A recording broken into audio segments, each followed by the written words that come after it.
Hey guys, welcome to my channel tarot with Tara. और आज हम कर रहे हैं ज़ोडिएक रीडिंग। ये particular reading Cancer, sun, moon, rising तीनों साइंस के लिए एप्लीकेबल होगी। टैरो से गाइडेंस लेंगे और ओरेकल से भी कुछ कार्ड्स पुल करेंगे। शुरू करते हैं आज की रीडिंग। और रीडिंग स्टार्ट करने से पहले कैंसर्स, आई से कि आप अपना मून और राइजिंग साइन पता करने के लिए डिस्क्रिप्शन में दिए गए लिंक को ज़रूर विजिट करें। प्लस मैंने अपनी वेबसाइट पर कुछ ब्लॉग्स अपलोड किए हैं एंड उन ब्लॉग्स के लिंक भी मैं डिस्क्रिप्शन में दूंगी।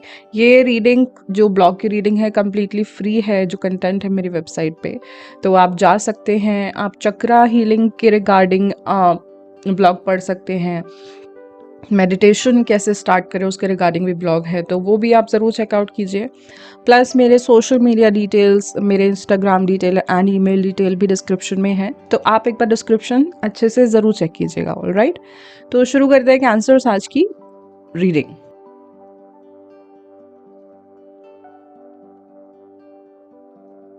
ओके, तो कैंसर फर्स्ट कार्ड आपका थीम कार्ड है, जो आया है हैंग्ड मैन रिवर्स। दो कार्ड देखेंगे डूज की एनर्जी एंड दो कार्ड देखेंगे डोंट की एनर्जी। ऑलराइट, कैंसर आपके लिए जो फर्स्ट ऑफ ऑल थीम रहेगी इस पूरे टाइम की, वो हैंग्ड मैन का कार्ड डिपिक्ट कर रहा है and that too hanged man reverse में आया है। तो यहाँ पे ओवरऑल भी हैंग्ड मैन के कार्ड की एनर्जी थोड़ी सी डिलेज की होती है एंड रिवर्स पोजीशन में भी ये थोड़ा डिले ही दिखा रहा है अभी। तो यहाँ पे थोड़ी आपको लगेगा कि एनर्जीज मूव नहीं हो रही है कैंसर। आपको लगेगा कि things are not moving fast. जिस पेस से आप चाहते थे कि चीज़ों में आपको प्रोग्रेस दिखे, या फिर जिस तरीके से चीज़ें प्रोसीड हों, चाहे वो फैमिली हो चाहे वो करियर हो, उतनी पेस आपको शायद यहाँ पर अभी नहीं दिखेगी। आई थिंक आप बहुत ज़्यादा एनर्जी पुट करोगे, इसलिए आप बहुत ज़्यादा एनर्जी अपनी तरफ से पुट करोगे कि इसको शिफ्ट करो, इसको पुश दो। ये जो स्टक एनर्जी है ये क्लियर है, लेकिन आप बहुत ज़्यादा एनर्जी लगाओगे तो आप बहुत ही थका थका इस टाइम में महसूस करोगे। ओके, बट ये एनर्जी है, ये रहने वाली है। तो मेरा आपको यही गाइडेंस है कि रादर देन पुशिंग इट, आप इसके अकॉर्डिंग ही अपने आप को मोल्ड कर लें। मेक योर पीस के थोड़े समय के लिए चीज़ें स्टक रहने वाली है। यहाँ पर एक मुझे ऐसा लग रहा है कि कोई अपना एक्शन डालेगा और उसको रिजल्ट नहीं मिल रहा है।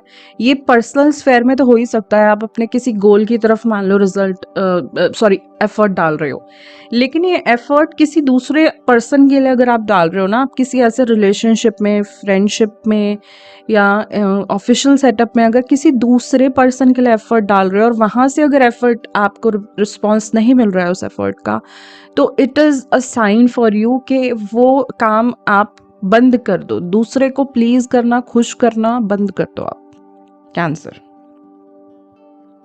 ठीक है, अपने अपने को सैक्रिफाइस मत करो दूसरे के लिए। एंड एक्चुअली हो सकता है ये समय, जिसे कहते हैं ना कि ये समय अगर किसी तरीके से आपको डिले दिखाया जा रहा है, तो there is some, I think this is blessing in disguise. There is some blessing for you. किसी भी रीज़न से अगर आपके एफर्ट डालने के बाद भी आपको रिजल्ट नहीं मिल रहा है अभी, तो it is a blessing in disguise. Maybe that is not the correct path for you. कुछ better is cooking in the back, something like that.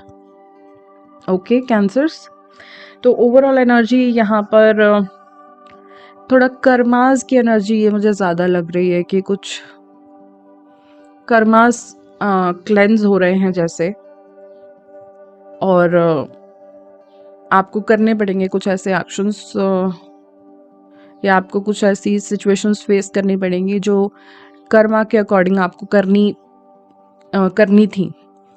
ठीक है, अगेन डूज की एनर्जी यहाँ पे हम देखें तो 8 ऑफ कप्स एंड मून है। यहाँ पे दोनों ही कार्ड में वाटर आप देख सकते हो क्लियरली।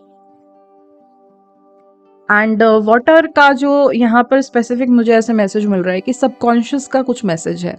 तो आपको जो अपने सबकॉन्शियस में बिलीव्स है, या सबकॉन्शियस में कुछ आइडियाज़ है, आई थिंक उनको कहीं ना कहीं लेट गो करना है, क्योंकि यहाँ पे एट ऑफ कप्स में एक मूव अवे की आपको एनर्जी दिखती है यहाँ पे एट ऑफ कप्स में। एंड मून में हमें बिलो द वाटर यानी अंडर द सरफेस की एनर्जी दिखती है। अंडर द सरफेस की एनर्जी सबकॉन्शियस की एनर्जी के बारे में बात करती है, subconscious thought, beliefs, ideas, subconscious एक तरीके से ओवरऑल सबकॉन्शियस माइंड के बारे में बात करती है। तो यहाँ एट ऑफ कप से मुझे ऐसा लग रहा है कि जो सबकॉन्शियस बीनीथ द सरफेस ऐसे बिलीव्स हैं, ऐसे कुछ आपकी इन्हीं चीज़ों में बिलीव करते हैं जो आपको ऑब्सर्व नहीं कर रही हैं, उनसे आपको एक कट लगा देना है वहाँ पे। अब उसको उस बिलीव सिस्टम को लेट गो करना है, ठीक है। लेट्स से फॉर एग्जांपल, ये एग्जांपल मैंने पहले भी दिया है, आपका बिलीव सिस्टम है कि आपका मेटाबॉलिज्म ना स्लो है क्योंकि आपकी फैमिली में ऐसे ही है सबका, तो ये एक नेगेटिव बिलीव सिस्टम है और ये सबकॉन्शियस तक पहुंच चुका है, इसीलिए वो अपने आप को मैनिफेस्ट करता है और हमें पता भी नहीं चलता। तो ऐसा ही नेगेटिव सबकॉन्शियस बिलीव आपको लेट गो, अपने लिए आइडेंटिफाई करें और उसको लेट गो करें, उसको भस्म कर दें पूरी तरीके से, और न्यू शाइनिंग न्यू सनलाइट की तरफ आपको बढ़ना है। नए बिलीफ सिस्टम क्रिएट करने हैं अपने लिए। नए बिलीफ सिस्टम क्रिएट करने के लिए affirmation work is one of the best method. Okay, hypnotherapies, बहुत सारे और मेथड्स हैं जहाँ पे आप कर सकते हो। आप मेडिटेशंस को भी एक तरीके से अपना न्यू बिलीफ सिस्टम डेवलप करने के लिए कर सकते हो, बट एफर्मेशंस बेस्ट तरीका है क्योंकि सबकॉन्शियस में वो चीज़ ज़रूर पहुंचती है जो आप बार बार रिपीट करते हो। ये सबकॉन्शियस के लर्निंग सिस्टम का एक मेजर, जिसे कहते हैं ना कि बिल्डिंग ब्लॉक है कि सबकॉन्शियस तक कैसे चीज़ पहुंच सकती है आसानी से, जब आप उसको रिपीट करोगे, रिपीट करते रहोगे। एंड जितना कन्विक्शन और जितना बिलीव के साथ रिपीट करोगे उतना ज़्यादा अच्छा है, ठीक है। तो यहाँ पे आपको कहा जा रहा है कुछ बिलीव सिस्टम जो आप सर्व नहीं कर रहे हैं उनको लेट गो करो। जो ये डोंट की एनर्जी है ना कैंसर्स, 7 ऑफ सोर्ड से यहाँ पर मुझे लग रहा है कि आपको लोगों के वर्ड्स किस तरीके से नेगेटिवली इम्पैक्ट कर रहे हैं, अगर कर रहे हैं तो उन लोगों से एक डिस्टेंस बनाने के लिए कहा जा रहा है। उन वर्ड्स को अपने ऊपर हावी मत होने दो, ओके कैंसर्स, क्योंकि हर कोई आपके बेनिफिट के लिए, मतलब कई बार हम कड़वा अपने फ्रेंड फैमिली में इसलिए बोलते हैं कि सामने वाले को एक सबक सीख जाए, वो सही रास्ते पे पड़ जाए, इसलिए भी हार्श बोलते हैं। तो उसका एक इंटेंशन अलग होता है, बट सच में किसी को दुख पहुंचाने के लिए आप बोल रहे हो, मैलिस इंटेंशन से बोल रहे हो, तो वो फिर वो अच्छी बात नहीं। और 7 ऑफ सोर्ड वही दर्शा रहा है कि यहाँ पे कुछ अच्छे लोग नहीं हैं और वो आपके माइंड को बहुत नेगेटिवली इम्पैक्ट कर रही हैं उनकी बातें, तो ऐसे लोगों से थोड़ा डिस्टेंस बनाओ। सेकेंडली, एम्प्रेस जो कार्ड है यहाँ पर डोंट के लिए आया है। Empress is about exploring your feminine side, it is about feeling beautiful, it is about Venus का कार्ड है। तो यहाँ पर मुझे ये लव रिलेशनशिप के बारे में सोचने पे मजबूर कर रहा है। अगर आपके रोमांटिक पार्टनर ऐसे हैं कि दे आर वेरी टॉक्सिक, तो यहाँ पर वो एक फुल स्टॉप लगाने की यहाँ पर आपको एडवाइस है। वो उनसे बीएस मत लो आप, ठीक है। स्पेसिफिकली अगर लव एरिया में है तो उनकी किसी की भी बीएस लेने की कोई ज़रूरत नहीं है, फर्स्ट। एंड सेकंड, जो एम्प्रेस कार्ड है वो फर्टिलिटी के बारे में, न्यू आइडियाज़ के बारे में एंड कंफर्ट के बारे में बात करता है। तो आई थिंक यहाँ पर आपको एक गाइडेंस ये भी है कि अभी शायद आपके जो थॉट पैटर्न्स है बहुत फर्टाइल नहीं है, आपका विजन बहुत फर्टाइल नहीं है, तो this is not a good time to start something new. क्योंकि आप ना, मुझे 7 ऑफ सोर्ड्स से ऐसा लग रहा है कि खुद ही मेंटल क्लैरिटी अभी नहीं आई है चीज़ों के लिए, चाहे वो करियर गोल हो, चाहे वो अपने फिटनेस गोल हो, चाहे वो लव रिलेशनशिप्स के कुछ आपके थॉट पैटर्न्स हैं, फैमिली के रिगार्डिंग कुछ गोल हैं, राइट? तो अभी आई थिंक इस टाइम फ्रेम में आपको थोड़ा सा ना रिलैक्स करना चाहिए, क्योंकि आप बहुत ज़्यादा एनर्जी पुट कर भी रहे हो। और कई बार ना फ्रस्ट्रेशन में हम ऐसे भी थॉट पैटर्न या ऐसे काम करने पे मजबूर हो जाते हैं जो हमें पता है कि सही नहीं है, तब भी आउट ऑफ डेस्परेशन हम कुछ काम करने लग जाते हैं। तो यहाँ पे थोड़ा-सा ना रेस्ट में आ जाओ, आप ज़्यादा एक्शन ओरिएंटेड नहीं रहो। अगर आपको टाइम दिया गया है तो इस टाइम में अपनी हीलिंग कर लो आप, ओके? अपना हीलिंग वर्क कर लो आप। ऑलराइट, फाइनली देखेंगे कि और क्या गाइडेंस है आपके लिए ओरेकल से। Cancer, sun, moon, rising, 2 cards please.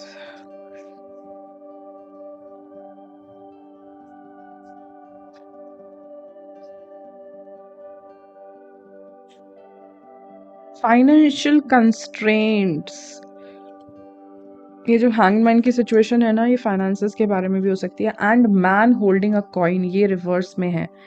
I think financial constraint तो on the face of it दिखाई दे रहा है कि कुछ फाइनेंसेस से रिगार्डिंग इस टाइम फ्रेम में आपको प्रॉब्लम आ सकती है, और ये जो बिलीव सिस्टम है ना आपके, ये फाइनेंसेस से रिलेटेड भी हो सकते हैं। 7 ऑफ सोर्ड्स और फाइनेंसेस के कार्ड यहाँ देख के मुझे स्पेसिफिकली लग रहा है कि अपने पैसे को आप मतलब दूसरे पे कम विश्वास करें इस मामले में।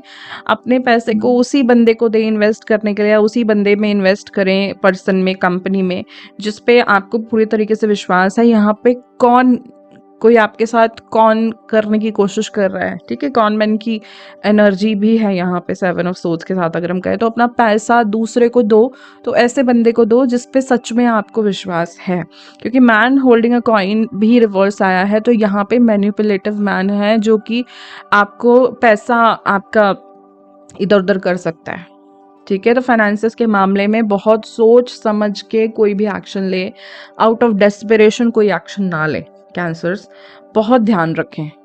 ऑलराइट, तो ये कुछ मैसेजेस थे कैंसर आपके लिए।